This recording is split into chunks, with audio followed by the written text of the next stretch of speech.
समंदर की पाताल तक तो शायद कोई पहुंच गया हो, लेकिन माँ के प्यार का किनारा आज तक किसी को नहीं मिला। माँ जब बोलती है तो उसके लहजे में जिब्रील बोलता है। माँ जब मुस्कुराती है तो लगता है जन्नत की सारी कलियां खिल उठी।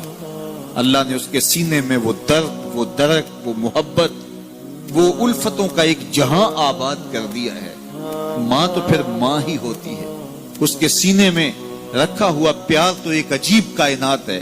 तड़पती हुई ममता एक अलग ही जहान है। कभी आपने देखा हो कि बच्चा घर से निकलता है, दुनिया की बड़ी बड़ी दानिशगाहों में उसका इंतजार हो रहा होता है, लोगों को अक्लो बीनश सिखाने जा रहा होता है, उसकी एक एक बात को लोग मोतियों की तरह झोलियों में डालते हैं।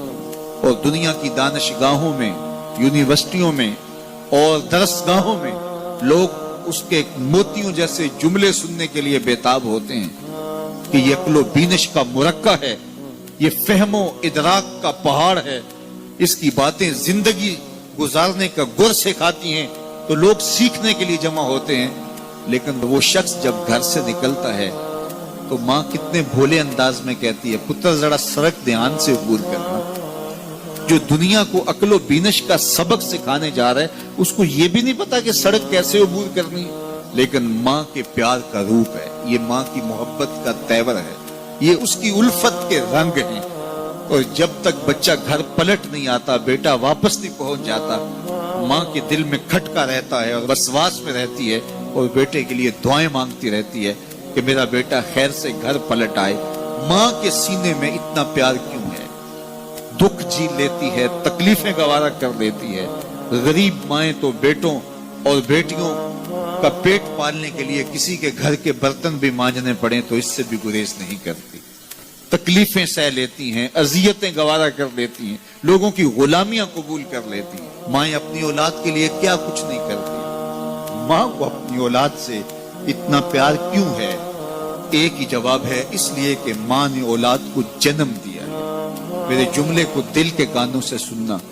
जिस माँ ने जन्म दिया है वो इतना प्यार करती है, तो जिस रब ने खलक किया है वो कितना प्यार करता है। जन्म देने वाली के प्यार का ठिकाना कोई नहीं, तो जो खलक करने वाला है उसके प्यार का अंदाजा कौन कर सकता? तो माँ गवारा नहीं करती कि मेरा बेटा भूखा रहे, तकलीफ में रहे, बेटा भूख में तड़पे, तो माँ बेचैन हो जाती है। तो जो 70 माओं से ज्यादा प्यार करता है, उसने कैसे गवारा कर लिया कि मेरा बंदा भूखा रहे?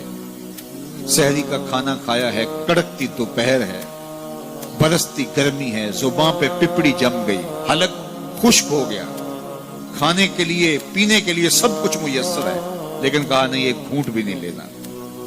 वुजू करते भी एहतियात करना है, हलक से नीचे कोई कतरा उतर ना जाए, कुछ खाना भी नहीं। 70 माओं से ज्यादा प्यार करने वाले रब ने ये कैसे गवारा कर?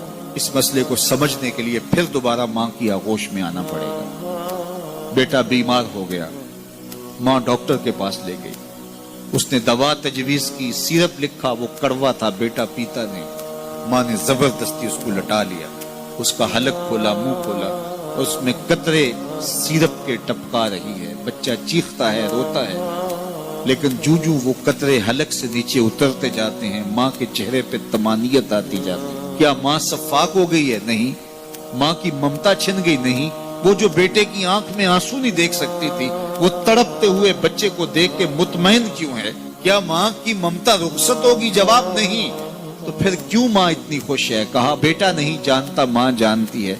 चंद लम्हों की तकलीफ है, कुछ लहजों की कड़वाहट और तलखी है, लेकिन ये सिरप जब मैदे में उतरेगा तो नतीजा शिफा की सूरत में बरामद होगा।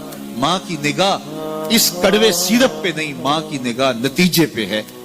कहा 70 माओं से ज्यादा प्यार करने वाला रब तुम्हें बहुत प्यार करता है, लेकिन भूख और प्यास इसलिए गवारा करवाई जा रही है, लअल्लकुम तत्तकून। इसका नतीजा तकवे की सूरत में बरामद।